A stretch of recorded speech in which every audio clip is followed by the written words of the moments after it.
உயிர்த்தெழுந்த நாளிலே உங்கள் யாவரையும் நான் வாழ்த்துகிறேன். இது கர்த்தர் நமக்கு கொடுத்திருக்கிற மாபெரும் சாக்கியம். இந்த நாளிலே நாம் ஒரு சிலராக ஒன்று கூடி கர்த்தரை நாம் மகிமைப்படுத்தும்படி அழைக்கப்பட்டிருக்கிறோம். நம்முடைய அழைப்பு என்பது கடவுளை மகிமைப்படுத்துவதற்காக. கடவுளை நான் எப்படி மகிமைப்படுத்த முடியும்?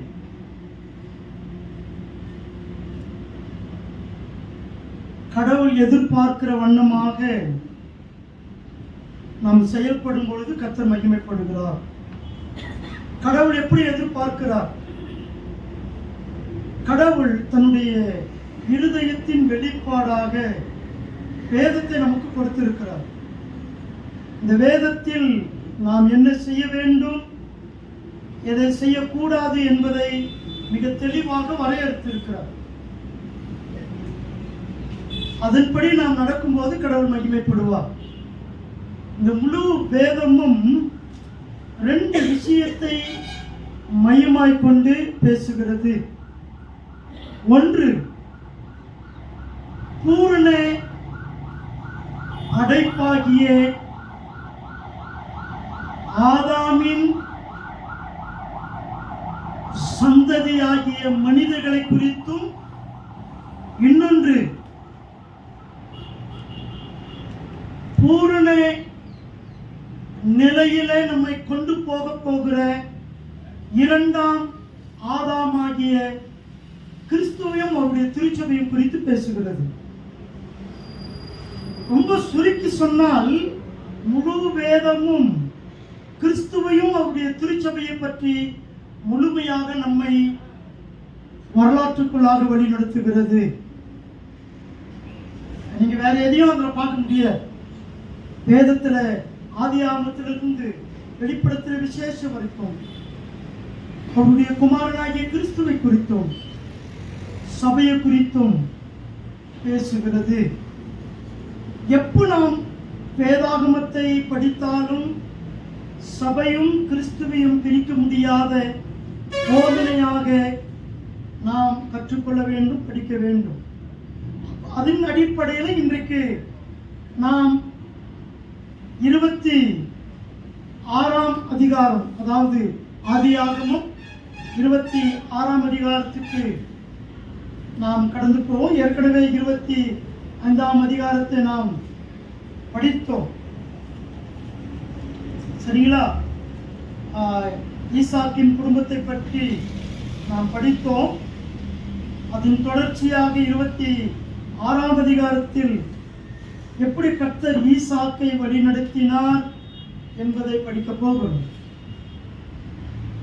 அதற்கு முன்பாக 4 உண்மைகளை முகவுரையாக உங்களுக்கு சொல்லி நான் கடந்து போக விரும்புகிறேன்.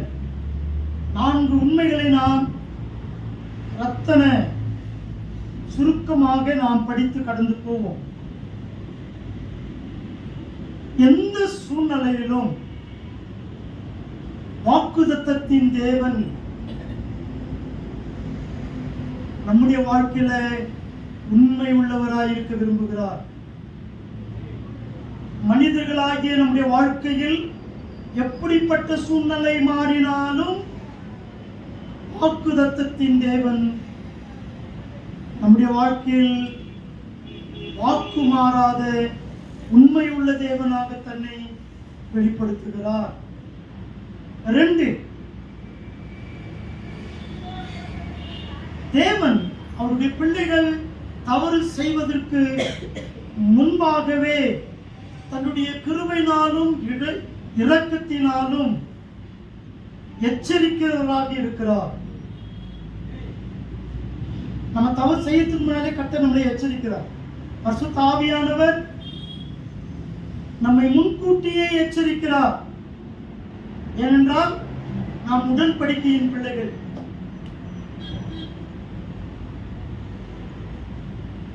3, அநேக நேரங்களில் நாம் தேவனுக்கு கீழ்ப்படிய தவறும் போது அவருடைய வல்லமையும் அவருடைய ஞானமும் அவருடைய ஆசீர்வாதமும் நம்முடைய வாழ்க்கையில வெளிப்படுத்த அவர் தவறுவதில்லை. நம்ம நிறைய இடத்துல கீழ்ப்படியாம போயிடுறோம். ஆனால் கீழ்ப்படியாமையின் மத்தியில கூட உடன்படிக்கையின் அடிப்படையில, உடன்படிக்கையின் உறவின் அடிப்படையில அவருடைய கிருபை, ஞானம், வல்லமை, ஆசீர்வாதங்கள் நம்முடைய வாழ்க்கையில வெளிப்படுகிறது. 4, மனிதனுடைய சுயநலம், மனக்கடினம், பலவீனம், கீழ்ப்படியாமை தேவனுடைய திட்டத்தையும் அவருடைய சித்தத்தையும் தடுத்து நிறுத்திவிட முடியாது என்பதை கர்த்தர் வெளிப்படுத்துகிறார். நம்முடைய பலவீனங்கள், நம்முடைய மனக்கடினம், நம்முடைய சுயநலம், நம்முடைய கீழ்ப்படியாமை கடவுளுடைய திட்டத்தை தடுத்து நிறுத்திவிட முடியாது. என் வாழ்க்கையில கடவுள் என்ன திட்டம் வைத்திருக்கிறாரோ அது கண்டிப்பாக நிறைவேறும்.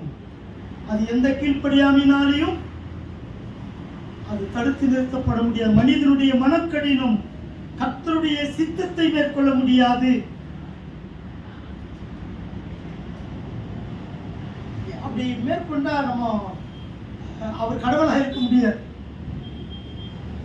அதன் அடிப்படையில நாம் 26ஆம் அதிகாரத்தை சிந்திக்க நமக்கு கிருபை செய்வாராக. வாசிக்கிறாங்களா? 26ஆம் அதிகாரம் ஆதியாகமம் 26ஆம் அதிகாரத்துக்கு நாம் திருப்பிக் கொள்வோம். வேதம் ரொம்ப அழகா ஆரம்பிக்குது. அந்த அதிகாரம் ஆரம்பிக்கும் போதே ரொம்ப கிருபை உள்ள வார்த்தைகளால அது துவங்குகிறது. எப்படி? ஆபிரகாமின் நாட்களில் உண்டான பஞ்சத்தையே அல்லாமல்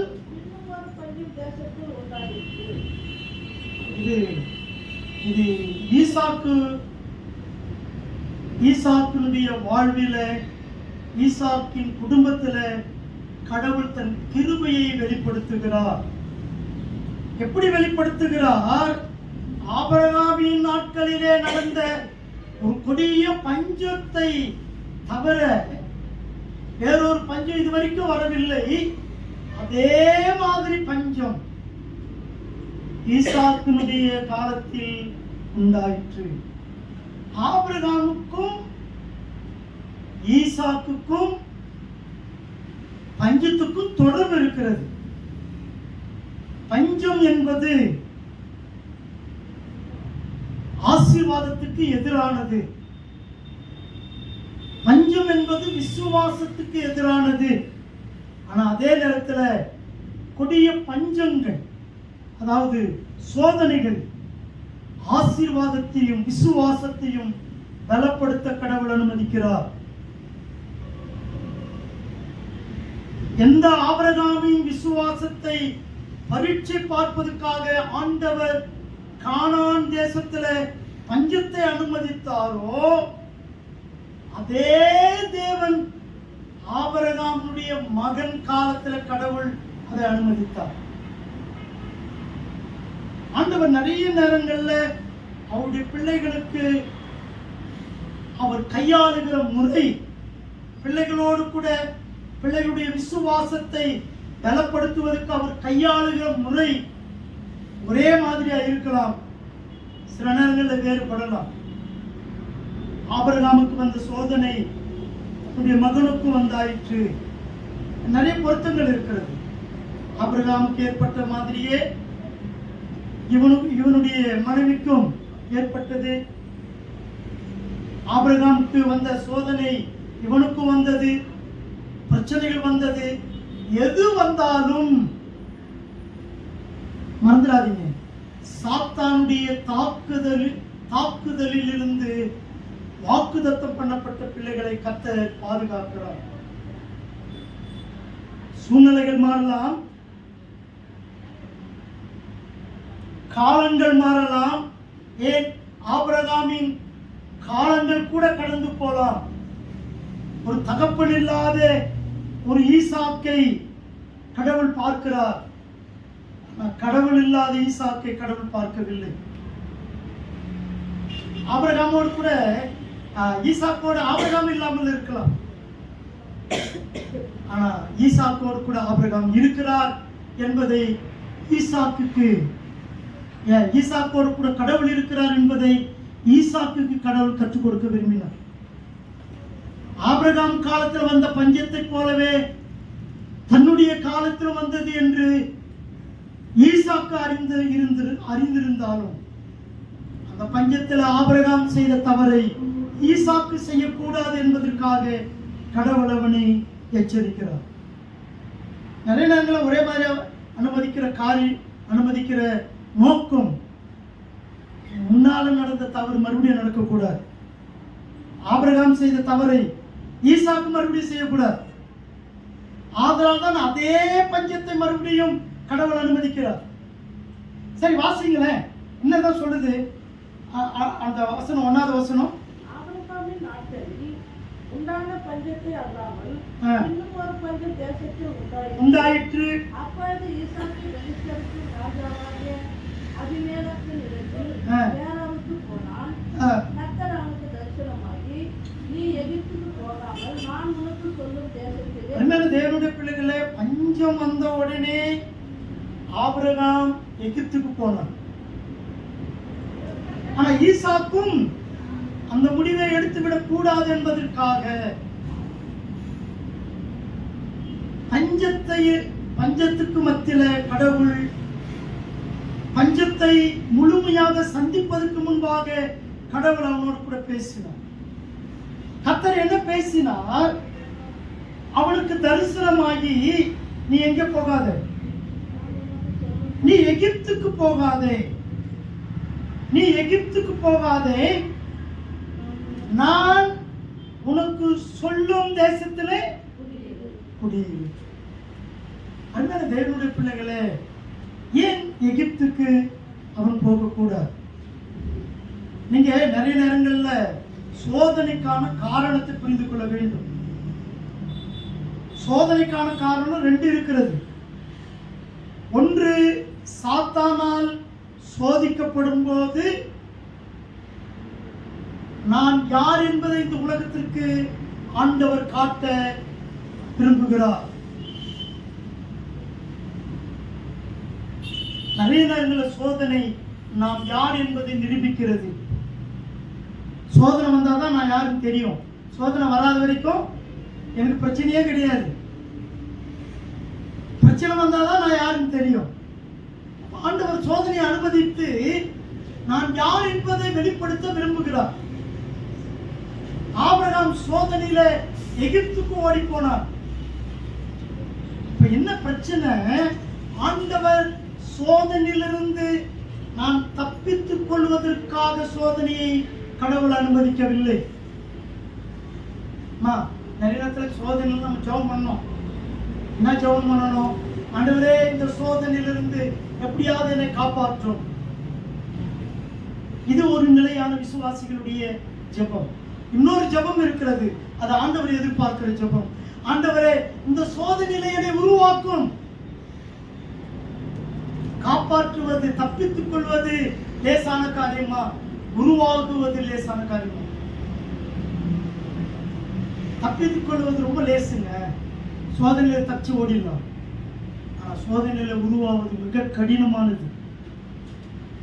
கடவுள் ஏன் அவருடைய பிள்ளைகளுக்கு சோதனையை அனுமதிக்கிறார்?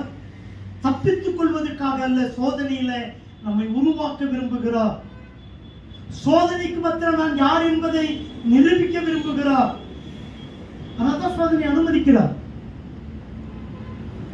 அதனால்தான் அந்த பரிசுத்த ஆவியானவர் பதிவு செய்யும் போது ஆபிரகாம் காலத்தில் நடந்த அதே பஞ்சத்தை மறுபடியும் ஈசாக்குக்கு அனுமதித்து விட்டு அவர் சொல்றாரு, உங்க அப்பா மாதிரி நீ எங்க போகக்கூடாது, எகிப்துக்கு போகாமல் நான் சொல்லுகிற இந்த தேசத்தில் குடியிரு.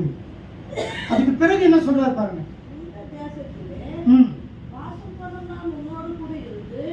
உன்னை ஆசீர்வதிப்பேன்.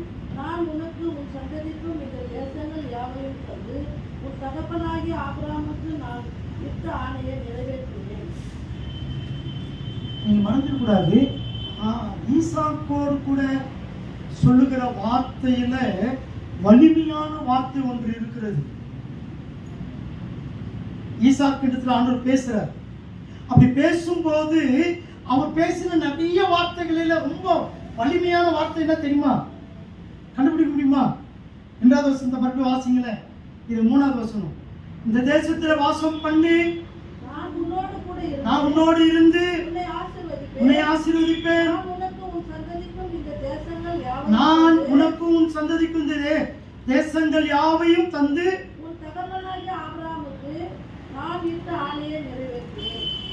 ரொம்ப வலிமையான வார்த்தை என்ன இல்ல, நான் உன் கூட இருப்பேன். ஈசாக்கு கொடுத்த ஒரு பெரிய பலமான நம்பிக்கையின் நட்சத்திரமாக உதிர்த்த வார்த்தை, நான் உன்னோடு கூட இருப்பேன். கடவுள் நம் கூட இருக்கிறது என்பது ஒரு பெரிய சாக்கியம். மனிதர்களே இருக்க மாட்டாங்க. நிறைய நேரத்துல மனிதர்கள் கூட இருக்கிறதே ரொம்ப கஷ்டம். வானத்தின் பூமி உண்டாக்கின கர்த்தர் சொல்கிறார், ஈசாக்கே, நீ தகப்பன் இல்லாமல் இருக்கலாம், நீங்க இங்க தனிமையில இருக்கலாம், நீ வறுமையில இருக்கலாம், நீ சோதனையில இருக்கலாம், நீ பலவிதமான பிரச்சனைகளில் இருக்கலாம். இவையெல்லாவற்றுக்கும் மத்தியில நான் உன்னோடு கூட இருப்பேன். தான் சத்தியம். கர்த்தர் என்னோடு கூட இருக்கிறார். அதனாலதாங்க நம்ம எந்த சூழ்நிலையும் பயப்படக்கூடாது. சூழ்நிலை, மனித செல்வாக்கு, அரசியல் செல்வாக்கு, பணம், இதெல்லாம் பார்க்கும்போது இது எல்லாவற்றுக்கும் மேலாக கடவுள் என்னோடு கூட இருக்கிறார். அவர் சொன்ன வார்த்தை, நான் உன்னோடு கூட இருந்து நான் உன் ஆபிரகாமுக்கு கொடுத்த உடன்படிக்கை வாக்குத்தத்தத்தை நிறைவேற்றுவேன். இத்தனை அற்புதமான உண்மை. நாம் சோதனைகளிலே கடந்து போகும்போது, வறுமையை கண்டு பயப்படும் போது கர்த்தர் நமக்கு கொடுக்கிற ஆறுதலான வார்த்தை, உன்னோடு கூட நாம் இருக்கிறோம். சில நேரங்கள்ல சாத்தான் நம்மளை பயமுறுத்துருவான். இவங்க இல்லைன்னா எப்படி, இவர் போயிட்டா எப்படி, அவர் இல்லைன்னா எப்படி, இவர் இல்லைன்னா எப்படி. யார் இல்லாவிட்டாலும் கர்த்தர் இருந்தால் போதும், எல்லாவற்றையும் பார்த்துக்கணும். எல்லாம் இருந்து கடவுள் இல்லைன்னா ஒண்ணுமே இல்லை. யாருமே இல்லைன்னாலும் பரவாயில்ல, கர்த்தர் நம்மோடு கூட இருப்பாரானால் நீங்களும் நானும் பாக்கியவான்கள். அல்லேலூயா. ஆமென், ஆமென். ஆமா, ரொம்ப அற்புதமான உண்மை. அப்படி சொல்லிட்டு 4வது வசனத்துல அழுத்தமா ஒரு விஷயத்தை சொல்ல விரும்புகிறார். ஆபிரகாம் என் சொல்லுக்கு கீழ்ப்படிந்து என் விதிகளையும் என் கற்பனைகளையும் என் நியாயங்களையும் என் பிரமாணங்களையும் கை கொண்டபடியால். இங்கதான் ஆபிரகாம் தேவன் ஈசாக்கோடு கூட இருக்க வேண்டிய நிபந்தனைகளை அவனுக்கு ஞாபகப்படுத்துகிறார். நான் உன்னோடு கூட இருந்து உன்னை ஆசீர்வதிக்க வேண்டும் என்றால், ஆபிரகாமுக்கு கொடுத்த உடன்படிக்கையின் ஆசீர்வாதம் உனக்கு பலிக்க வேண்டும் என்றால், உன் தகப்பன் என்ன செய்தான்? வாசிங்களேன். அவன் என் சொல்லுக்கு முதல்ல கீழ்ப்படிந்தான். எங்கெங்க கீழ்ப்படிந்தான்? பஞ்சம் வரும்போது கீழ்ப்படிஞ்சானா? பஞ்சம் வரப்போ பயந்து ஓட்டாங்க எகிப்துக்கு. அது மாதிரி நீ போவாதுன்னு சொல்லிதான் தடுக்கிறார். எதை சொல்லுகிறார் கீழ்ப்படிதலை குறித்து? தன்னுடைய ஒரே மகனாகிய உன்னை நான் பலி செலுத்த வேண்டும் என்று கேட்ட போது என் சொல்லுக்கு அப்படியே அவன் கீழ்ப்படிந்தான். உன்னை பலியாக ஒப்பு கொடுத்த உன் தகப்பன். எவ்வளோ பெரிய கீழ்ப்படிதல் என்றால் தன் உயிரிலும் மேலாக கருதுவது. என் உயிரே போனாலும் என் ஆண்டவர் சொன்னதை செய்வேன். என் ஆண்டவர் சொன்னதை மட்டும்தான் செய்வேன். அதுக்கு பேர் தான் கீழ்ப்படிதல். என் ஆண்டவர் சொன்னதையும் செய்வேன், பிரதர் சொல்றதையும் செய்வேன்னா அதுக்கு பேர் கீழ்ப்படிதல் கிடையாது. என் ஆண்டவர் சொல்றதை மட்டும்தான் செய்வேன், அதுக்கு பேர் தான் கீழ்ப்படிதல். வேறு எதற்கும் நான் இடம் கொடுக்க மாட்டேன். என்ன தேவனுடைய பிள்ளைகளே, ஆண்டவர் அற்புதமா அவனை ஆசீர்வதிக்கிறார். நீங்க அவனை பலி செலுத்தின இடத்துக்கு நம்ம போனோம்னா அங்க ஆண்டவரே சொல்றாரு, என்ன சொல்றாரு பாருங்க.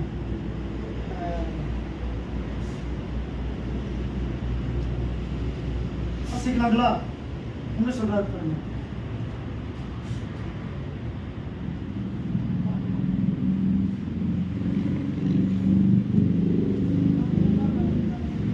நம்ம 25ஆம் அதிகாரத்தில் தான் படிச்சோம். நம்ம 22 ஆமா, உங்களுக்கு 22ஆம் அதிகாரத்துல இங்க சொல்றாரு பாருங்க. 18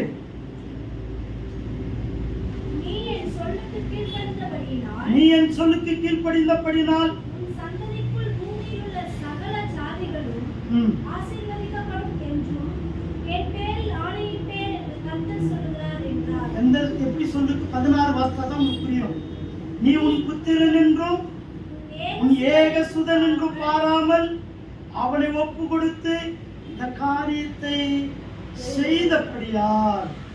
இப்ப அந்த ஆசீர்வாதத்தை ஈசாக்குக்கு சொல்ற அதே ஆசீர்வாதத்தை இங்க சொல்லிட்டு கீழே சொல்றாரு, என் சொல்லுக்கு கீழ்ப்படிந்தபடினால், என் சொல்லுக்கு கீழ்ப்படிந்தபடினால் இந்த வாக்குத்தத்தத்தை உனக்கு நான் ஆசீர்வாதமாக கொடுக்கிறேன்.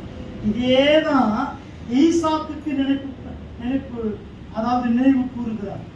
உன் தகப்பனருக்கு என் சொல்லுக்கு கீழ்ப்படிந்தான் அப்படின்னா உன்னை விட அவன் உயிரை விட என் சொல்லை அதிகமாய் கனம் பண்ணினான். என் வார்த்தைக்கு அவன் அதிக முக்கியத்துவம் கொடுத்தான். அவன் வாழ்க்கையில என் வார்த்தையை தவிர அதிக முக்கியத்துவம் வாய்ந்தது எதுவுமே இல்லை என்பதை அவன் தன் வாழ்க்கையில வெளிப்படுத்தினான். நிறைய நேரத்துலங்க கர்த்தருடைய வார்த்தையை நாம் அசட்டை செய்கிறோம், கர்த்தருடைய வார்த்தையை நாம் கடந்து போகிறோம், கர்த்தருடைய வார்த்தையை நினையாமல் போகிறோம். சில நேரத்தில் கர்த்தருடைய வார்த்தைக்கு பயப்படுறதே கிடையாது. இதெல்லாம் எதுக்கு அடையாளம்னா கீழ்ப்படியாமைக்கு அடையாளம். ஒரு மனிதன் உண்மையாகவே கடவுளுக்கு பயப்படுவானால் கீழ்ப்படிதலே அந்த பயம் வெளிப்பட வேண்டும். கீழ்ப்படிதல் தான் கர்த்தருக்கு பயப்படுகிற பயத்தை வெளியே கொண்டு வருகிறது. ஆபிரகாமுக்கு அப்படிப்பட்ட பண்பு இருந்தது. அதுதான் தன்னுடைய ஈசாக்கினிடத்தில் கர்த்தர் பேசுகிறார். உன் தகப்பன் என் சொல்லுக்கு கீழ்ப்படிந்து, நான் 3 உண்மைகளை சொல்றார். என் சொல்லுக்கு கீழ்ப்படிந்து என் விதிகளையும் என் கற்பனைகளையும் என்னுடைய பிரமாணங்களையும். புரியுதுங்களா?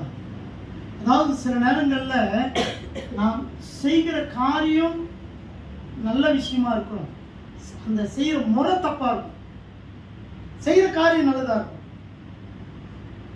அப்போ அந்த விதி அதுதான் சொல்றாரு, உன் செயலும் உன்னுடைய நோக்கமும் கர்த்தருடைய பிரமாணத்தை அடிப்படையாக கொண்டிருக்க வேண்டும். என் நோக்கமும் சரியா இருக்க வேண்டும், என் செயலும் சரியா இருக்க வேண்டும். சில நேரத்துல செயல் சரியா இருக்கும், நோக்கம் தப்பா இருக்கும். சில நேரத்துல நோக்கம் சரியா இருக்கும், செயல் தவறா இருக்கும். இது ஒத்தே போக முடியாது. அப்போ ஆண்டவர் சொல்றாரு, உன் நோக்கமும் உன் செயலும் உன் தகப்பனை போல மாற வேண்டும்.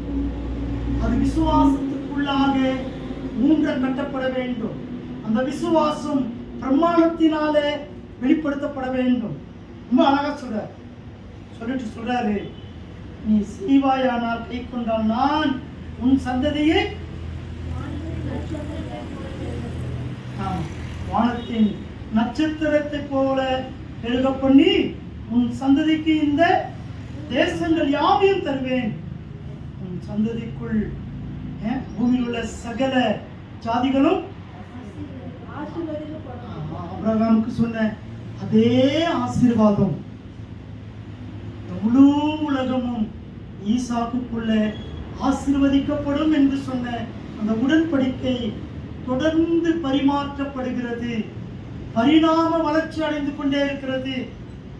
அது ஆபிரகாமோடு நின்று இல்லைங்க, அது கடத்தப்பட்டு கொண்டே இருக்கிறது. அந்த வாக்குத்தத்தம் கடத்தப்படுகிறது. ஈசாக்குக்கு அதே வாக்குத்தத்தத்தை கடவுள் மாறாமல் அதை கடத்தி அவனுடைய வாழ்க்கையில உறுதி செய்கிறார். நீங்க நல்ல ஞாபகம் வச்சுக்கணும், கர்த்தர் ஒன்னு சொல்லிட்டாருன்னா அதை செய்யற வரைக்கும் அதை கைவிட மாட்டார். அவர் செய்து கொண்டே அவர் அதை செய்து முடிக்கிற வரைக்கும் அதை உனக்கு ஞாபகப்படுத்திக் கொண்டே இருப்பார். வாக்குத்தத்தம் என்பது அது ஒரு தலைமுறையோடு முடிந்து விடுகிறது அல்ல, அந்த உலகம் முடிகிற வரைக்கும் கடந்து போவது தான் அதாவது ஆபிரகாமுக்குள் கிறிஸ்துவுக்கு கொடுத்த வாக்குத்தத்தம், இல்லாவிட்டால் கிறிஸ்துவுக்குள் ஆபிரகாமுக்கு கொடுக்கப்பட்ட வாக்குத்தத்தம். அது உலகம் அழிகிற வரைக்கும் இந்த வாக்குத்தத்தத்தின் ஆசீர்வாதம் கடந்து போய்கொண்டே இருக்கும், கடத்தப்பட்டு கொண்டே இருக்கும். அது பழைய ஏற்பாடோடு முடிகிற ஒரு விஷயம் இல்லை, சரியா? அது இன்றைக்கு திருச்சபையில தொடர்கிறது. சரி, இப்போ அடுத்தது ஆண்டவர் அவனை கொண்டு வந்து 6-7 வாசிங்களேன். ஈசாக்கு கேரானிலே குடியிருந்தான். அவ்விடத்து மனிதர்கள் அவன் மனைவியை குறித்து விசாரித்தபோது, இவள் என் சகோதரி என்றான்.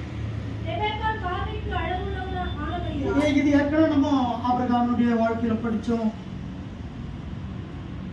ஒரே மாதிரி பஞ்சம், ஒரே மாதிரி சோதனைகள், எவ்வளவு சாத்தான் கொண்டு வந்தாலும் சாத்தானுடைய தாக்குதலினாலே கடவுளுடைய வாக்குத்தத்தமும் உடன்படிக்கையும் ஒரு காலம் மாற்றப்படாது, அழிக்கப்படாது. இதுதான் உண்மை. ஆபிரகாமுக்கு என்ன நடந்ததோ அதே தான் நடக்குது.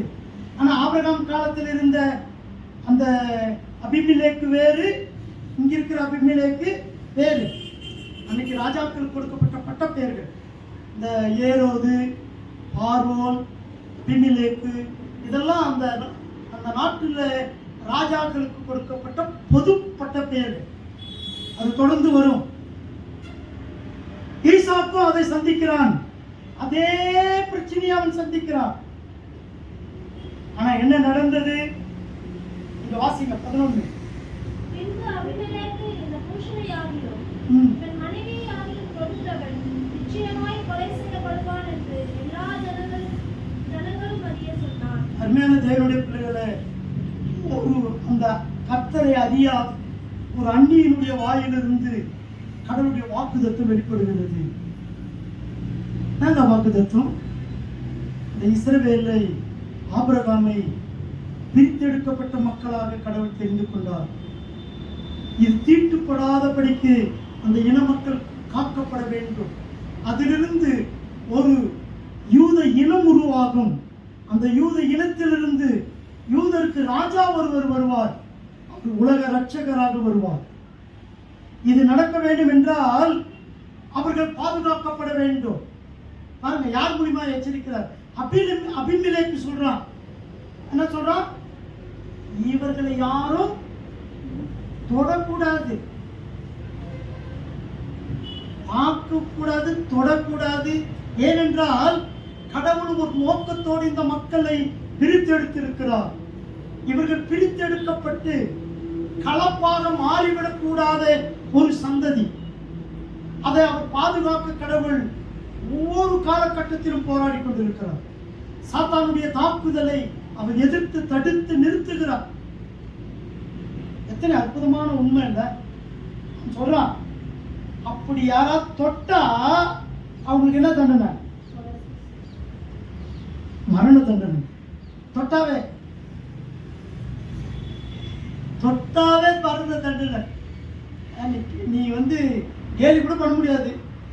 பாருங்க, ஈசாக்கினுடைய மனைவி அவ்வளோ பெரிய பாதுகாப்பை கடவுள் ஈசாக்குக்கு வெளிப்படுத்துகிறார். ஈசாக்குக்கு ஒரு உண்மையை சொல்லுகிறார், நான் உன்னையும் உன் தகப்பனையும் உன் சந்ததியும் பாதுகாப்பாக வைத்திருக்கிறேன்.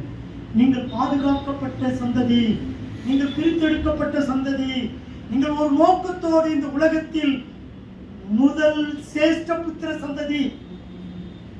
புரியுமா? இந்த உலகத்திலமா முதன்மையானதெல்லாம் யாருக்கு? கர்த்தருக்கு. இந்த உலகத்தை படைத்து உலகத்துல இஸ்ரவேலை கடவுள் தன்னுடைய சிரேஷ்ட புத்திரமாக தெரிந்து கொண்டார். ஆரோனிடத்துல போய் மோசே சொல்லும் போது ஆண்டவர் சொல்லுவார், என்ன சொல்லுவார்? ஆண்டவரே சொல்லுவார், இப்படி சொல், இஸ்ரவேலின் மூத்த குமாரன் யாரு? இஸ்ரவேல் யாரு? என் மூத்த குமாரன், அவனை அனுப்பிவிடு. அப்படின்னா என்ன? மூத்த குமாரனா யாரு? சிரேஷ்ட புத்திர பாகம். நான் இந்த உலகத்துல எவ்வளோ சந்ததியை படைத்தேன், இவர்களை எனக்கென்று நான் முதல் கனியாக தெரிந்து கொண்டேன். இவர்கள் சிரேஷ்ட புத்திர தலைமுறைகள். இந்த உலகத்துக்கு அவங்க தான் சிரேஷ்ட புத்திரர். அந்த இஸ்ரவேல் வம்சத்துல ஆண்டவர் லேவியை தனக்கென்று பிரித்து எடுக்கிறார். லேவியில ஆசாரியர்களை தனக்கென்று பிரித்து எடுக்கிறார். ஆசாரிய வம்சத்துல திருச்சபையை தனக்கென்று பிரித்து எடுக்கிறார். பிரித்தெடுத்தல் என்பது ஒரு அற்புதமான போதனை. இப்போ எபிரேயர்கள் மூத்த குமாரன் என்றால் இளைய குமாரன் யாரு? புறஜாதிகள். அதுதான் அங்க சொல்றாரு. எங்க இயேசு கிறிஸ்து ஓமையில சொல்லும்போது கெட்ட குமாரன் கதையில இளைய குமாரன் என்றால் அவர்கள் புறஜாதிகளை குறிப்பது. கூடவே இருந்தானே அவன் மூத்தவன் எபிரேயர்களை குறிப்பது. இதுதான் அவனால சகித்துக் கொள்ள முடியவில்லை. இஸ்ரவேலை தன்னுடைய மூத்த குமாரனாக இஸ்ரவேல் மக்களை ஆபிரகாமுக்குள் கடவுள் தெரிந்து கொண்டார். அவர்கள் வாக்குத்தத்தம் பண்ணப்பட்ட பிள்ளைகள். நீங்க மறந்துடக்கூடாது, படைப்பாளிகள் அத்தனையும் என்ன சொல்றது, ஆண் பாலாக தன்னை கடவுள் வெளிப்படுத்தி இருக்கிறார்.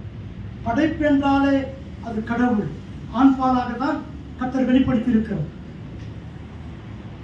அதுக்காக பெண் வந்து அடிமை அல்ல. அந்த ஆண் பாலுக்குள்ள பெண் இருக்கிறார். 2 பேரும் மனித இனம், 2 பேரும் சமமானவர்கள். இப்ப நம்மளால பெற்றெடுத்தது யாருமா? அம்மா. ஆதாம் யார் பெற்றெடுத்தது? ஆண்டவர். ஏவாள் பெற்றெடுத்தது? ஆதாம். ஆதாமில் இருந்து ஏவாள் படைக்கப்படுகிறார். அப்போ ஆதாம் ஏவாளை சுமந்து கொண்டிருந்தான். ஏவாளிலிருந்து அவனுக்கு அப்பவே மயக்கம் மருந்து கொடுத்து பிரசவம் பார்த்துட்டாரு. அவனுக்கு தூக்கம் மருந்து கொடுத்து அயர்ந்த நித்திரையை கொடுத்து ஏவாளை பிரித்து எடுத்தார். அதான் நீங்க பாத்தீங்கன்னா பிறந்தா இந்த பிறப்பு வம்ச வரலாறு ஆண்களை தான் குறிக்கும். வம்ச வரலாறுல பெண்கள் வரமாட்டாங்க. அவர்கள் ஆண்களோடு இணைக்கப்படுகிறார்கள். ஆண் இனத்தோடு மனித இனம் இணைக்கப்படுகிறது. ஆண் என்றும் இல்லை, பெண் என்றும் இல்லை, இணைக்கப்படுகிறார்கள். ஆனா முதன்மை ஆண். நீங்க இதுல நீங்க மல்லிகாவில் போனீங்கன்னா ஒரு ஆணெல்லாம் நம்மை படைத்தான் என்று ஆண்டவர் அறிவிப்பார். இன்னும் சொல்ல போனா நான் ஒருவனை அல்லவா படைத்தேன், பின்ன ஏன் ஒருவனை படைத்தேன்? பக்தி உள்ள சந்ததியை உருவாக்க, இந்த பக்தி உள்ள சந்ததியை உருவாக்க ஒருவனை பற்றி பேசுகிறார். நான்களை பற்றி பேசிக்கொண்டு வருகிறார். அப்ப ஆண்டவர் இஸ்ரவேலை தன்னுடைய மூத்த குமாரனாக தெரிந்து கொண்டு அவர்களை ஆசீர்வதிக்க பிரித்தெடுத்தார். அந்த பிரித்தெடுக்கப்பட்ட மக்கள் தீட்டுப்படாதபடிக்கு ஒரு அழுதற்ற யூத இனத்தை உருவாக்க ஆண்டவர் சித்தம் கொண்டார். அதுல யூதர்கள் தோற்று போனார்கள், கடவுள் தோற்று போகவில்லை. கிறிஸ்துவின் மூலம் உண்மையான யூத இனம், உண்மையான இஸ்ரவேல் தோன்றிற்று. அது திருச்சபை. மனிதன் தோத்து போனான், அதை அப்புறம் பார்க்கலாம். ஒரு நேரத்தில் அதை படிக்கிறதுக்கு வாய்ப்பு கிடைக்கும். சரி, இப்போ நீங்கள் வந்துருங்க எந்த வசனத்துக்கு சீக்கிரம். 12. ஈசாக்கு அந்த தேசத்தில் விதை விதைத்தான்.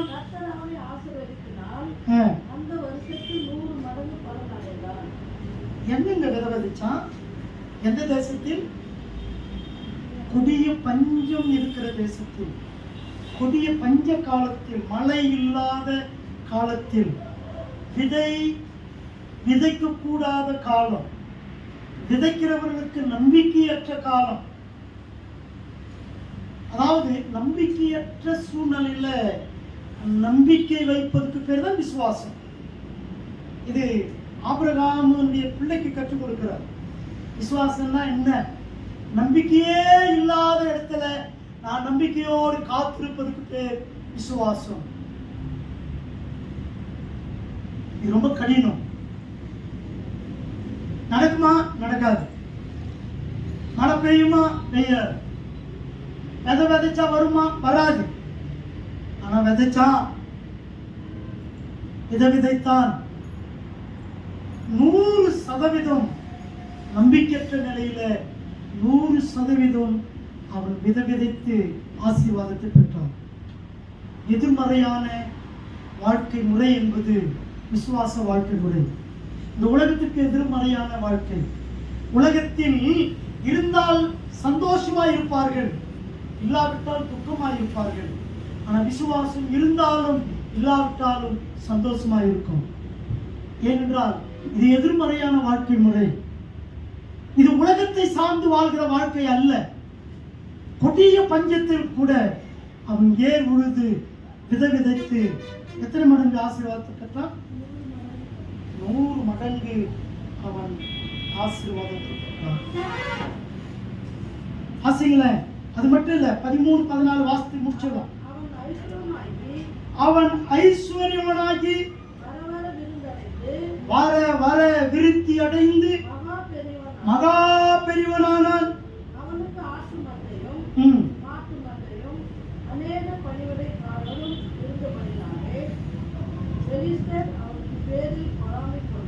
ஆம் பிரியமானவர்களே, அநேக நேரங்களில கடவுளுடைய ஆசீர்வாதம் சாத்தானுக்கு எரிச்சலையும் சாத்தானுடைய பிள்ளைகளுக்கு பொறாமையும் கொண்டு வரும். சாதாரணமா இல்லைங்க, அவன் வளர்ந்துட்டே இருக்கான், ஆசீர்வாதமாய் பெருகிக் கொண்டே இருக்கிறான். விசுவாச வாழ்க்கை என்பது வளர்ச்சி அடைகிற வாழ்க்கை. விசுவாச வாழ்வு என்பது அந்த ஆசீர்வாதத்துக்கெல்லாம் அளவிட முடியாதுங்க. அதை அளவு கொள்ளலாம் கிடையாது. நிபந்தனையற்ற முறையில ஆசீர்வாதத்தில் பெருகுவது, இதுதான் விசுவாச வாழ்க்கை. இன்னும் விசுவாச வாழ்க்கை எப்படிங்க இருக்கும்? சாத்தான் பொறாமை கொள்ளுகிற அளவுக்கு உன் விசுவாச வாழ்க்கையில் ஆசீர்வாதம் பெருகும். இன்னைக்கு ஏங்க நமக்கு ஆசீர்வாதம் இல்லை அப்படின்னா, அளவுகோல் பரிசுத்தம் அல்ல, விசுவாசம். ஆண்டவர் பரிசுத்தத்தை வைத்து பாவத்தை வைத்து ஒருவனை ஆசீர்வதிப்பதோ தண்டிப்பதோ அல்ல. ஒருவன் ஆசீர்வதிக்கப்படுவதற்கு ரகசியம் விசுவாசம் மட்டுமே. விசுவாசம் இந்த உலகத்துக்கு எதிராக செயல்படுகிற வாழ்க்கை முறை. தேவனை மையமாய் கொண்டு வாழ்கிற வாழ்க்கை முறை. விசுவாசம் என்பது ஆண்டவர் சொல்லுகிறதை மட்டுமே செய்கிற வாழ்க்கை முறை. விசுவாசம் என்பது சூழ்நிலையை பார்ப்பதல்ல, சூழ்நிலையை உண்டாக்கின கர்த்தரை பார்க்கிற வாழ்க்கை முறை. சூழ்நிலையெல்லாம் பார்த்து ஒரு காலம் அளவு போலெல்லாம் வராதுங்க. ஒரு விசுவாசி உலகத்தை காட்டிலும், உலகத்தில் உள்ள சூழ்நிலை காட்டிலும், மனிதர்களை காட்டிலும் எல்லாவற்றுக்கும் மேல அவர் விசுவாசிக்கிற ஆண்டவரை சார்ந்து வாழ்கிறவன். கொடிய பஞ்சத்துல அவன் விசுவாசத்தோடு விதைத்தான். எத்தனை மடங்கு அறுவடை செய்தான்? 100 மடங்கு அவன் அறுவடை செய்து கர்த்தருடைய நாமத்தினாலே அவன் ஆசீர்வதிக்கப்பட்டு அந்த ஆசீர்வாதம் நிபந்தனையற்ற முறையில் பெருக தொடங்கியது. இது சாத்தானுக்கும் சாத்தானுடைய பிள்ளைகளுக்கும் பொறாமையை கொண்டு வந்தது. இங்க பொறாமை மட்டும் இல்லம்மா, நீங்க 27 வாசிக்கிறாங்களா? இங்க 27 வாசிங்க. 27, 28. அப்பொழுது ஈசாக்கு அவர்களை நோக்கி, ஏன் என்னிடத்தில் வந்தீர்கள்? நீங்களே படைத்து என்னை உங்களிடத்தில் இராமப்படுத்தி துரத்தி விட்டீர்களே என்றார். அதற்கு அவர்கள் நிச்சயமாய் கர்த்தர் உங்களோடு கூட இருக்கிறார் என்று கண்டோம். ஆகையால் எங்களுக்கு உமக்கு ஒரு ஆணை ஏற்பாடு உண்டாக வேண்டும் என்று நாங்கள் நிர்ணயம் பண்ணினோம். பார்த்தீங்களா, அவங்களுக்கு எப்படி இருக்குங்களா? அந்த புறஜாதிகள், பொறாமைப்பட்டவர்கள், சாத்தானுடைய பிள்ளைகள் கொடுத்த சாட்சி என்ன தெரியுமா? நிச்சயமா கர்த்தர் உங்களோடு கூட இருக்கிறார். இது விசுவாசத்தின் அடையாளங்க. நம்மோடு கூட கர்த்தர் இருக்கிறார் என்று நம்ம சொல்லக்கூடாது. நம்ம கூட கர்த்தர் இருக்கிறார் யார் சொல்லணும்? அவிசுவாசிகள் விசுவாசத்தை அறிக்கை செய்ய வைக்க வேண்டும். விசுவாசிக்காதவர்கள் விசுவாசத்தை அறிக்கை செய்தார்கள். யாருடைய விசுவாசத்தை? ஈசாக்குடைய விசுவாசத்தை அவிசுவாசிகள் அறிக்கை செய்தார்கள். கர்த்தர் உம்மோடு கூட இருக்கிறார். ஏங்க, கடவுளை யாராவது பார்த்துருக்க முடியுமா? அன்னைக்கு அந்த ஈசாக்கோடு கூட இந்த புறஜாதி மக்கள் எப்படி இவங்க கூட கடவுள்கள் எப்படி பார்த்துருப்பாங்க? அவர் தான் உருவம் இல்லையே, எங்கால வெளிப்படுத்தினாரா? அப்படியெல்லாம் கிடையாது. அப்போ எப்படி அவங்க அவ்வளோ நிச்சயமா சொல்லுகிறார்கள்? அவங்க வாழ்க்கை முறை. அவங்க பஞ்ச காலத்துல விதைக்காம இருந்தாங்க, பஞ்சத்தை கண்டு பயந்தாங்க, பஞ்சத்துல சோர்ந்து போனார்கள். இவன் பஞ்ச காலத்துல இயல்பான வாழ்க்கையை வெளிப்படுத்தினான். சாதாரணமா விவசாயம் பண்ற காலத்துல பண்ற மாதிரி பண்ணான். இதுதான் அவங்களுக்கு பயம். ஏன்னா 100% பஞ்சம். ஆனா இவன் 100% ஆசீர்வதிக்கப்பட்டிருக்கிறான். 100 மடங்கு அறுவடை செய்வார். அதனால பைபிள்ல சொல்லுது, அவர் விதைக்காத இடத்தில் அறுவடை செய்கிறது. இல்லாதவைகளிலிருந்து இருக்கிறதை போல் அழைக்கிற தேவன். ஈசாக்குடைய வாழ்க்கையில் அதை பார்க்கிறாரு. எப்படிங்க இது சாத்தியம்? விசுவாசத்தினாலே எல்லாம் ஆகும். நம்மோடு கூட கர்த்தர் இருக்கிறார் என்பதை நாங்கள் அறிந்திருக்கிறோம். நம்மோடு கூட நாங்கள் உடன்படிக்கை பண்ணிக்கொள்ள விரும்புகிறோம். இவன் போலங்க, காம்ப்ரமைஷனுக்கு இவன் போல, சமரசத்துக்கு இவன் போல, உலகம் இவனிடத்துல வருகிறது. நான் உன்னோடு கூட உடன்படிக்கை பண்ண விரும்புகிறோம். அப்படின்னா என்ன? உங்களோடு நாங்கள் சமாதானமாக இருக்கிறோம். உன்னுடைய நம்பிக்கையும் உன் கடவுளையும் உன் சந்ததியை நாங்கள் தொடமாட்டோம். இங்கு பிரித்தெடுக்கப்பட்ட மக்கள் உங்களோடு கூட கர்த்தர் இருக்கிறார். இப்படிப்பட்ட விசுவாச அடையாளத்தோடு 26ஆம் அதிகாரம் ஒரு முடிவுக்குள்ளே வருகிறது. ஆபிரகாமுக்குள்ள ஆரம்பிக்கப்பட்ட அற்பமான விசுவாசம் அடுத்த சந்ததியாகிய தன்னுடைய மகனாகிய ஈசாக்குக்குள்ளே அற்புதமாக முடிகிறது. அது வளர்ந்து செழித்து புறஜாதிகளுக்கு விசுவாச வாழ்க்கை என்பது அது அதிசயமாக ஆச்சரியமாக காணப்பட்டது. இப்படியும் வாழ முடியும். இதுதான் தெய்வ நம்பிக்கை. இதுதான் தெய்வ நம்பிக்கை.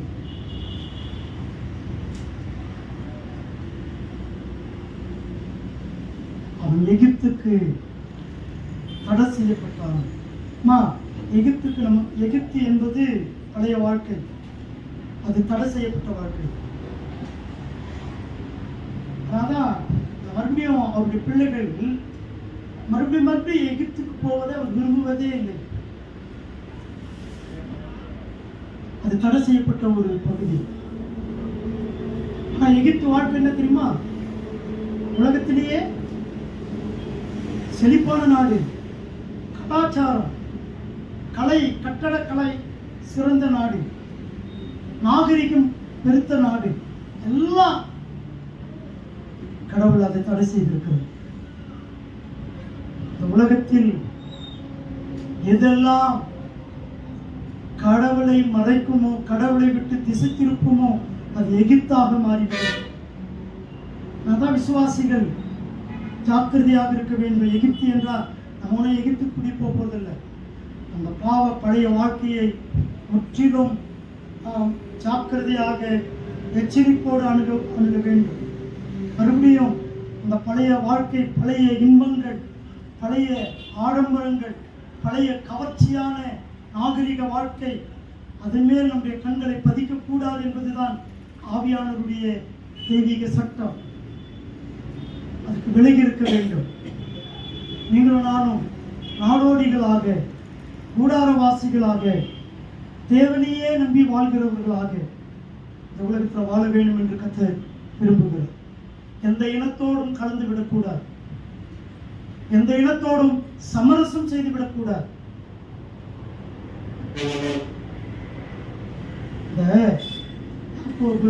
சீகேம் போவாங்க. சீகேம் போய் தீனால பறி கொடுத்துருவாங்க. தீனால கெடுத்துருவான் சீகேம். இதுக்கு பிறகு அவங்க வந்து கேட்பாங்க, சம்மந்தம் வச்சுக்கலாம், எங்க பொண்ணு உங்க நீங்க கட்டிங்க, உங்க பொண்ணை நாங்க கட்டிக்கிறோம்.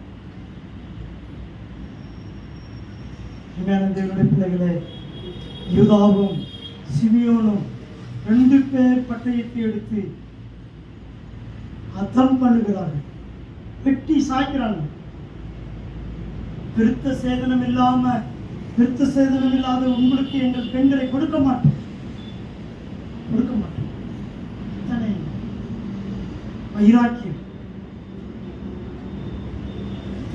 உங்களுக்கு எனக்கும் இப்பட்ட வைராக்கியம் இருக்க வேண்டும். எவ்வளவு கடினமான சூழ்நிலைகளை நாம் சந்தித்தாலும் நாம் கர்த்தரை சார்ந்து கர்த்தருக்காக வாழ வேண்டும். கர்த்தர் நம்மை ஆசீர்வதிப்பார்.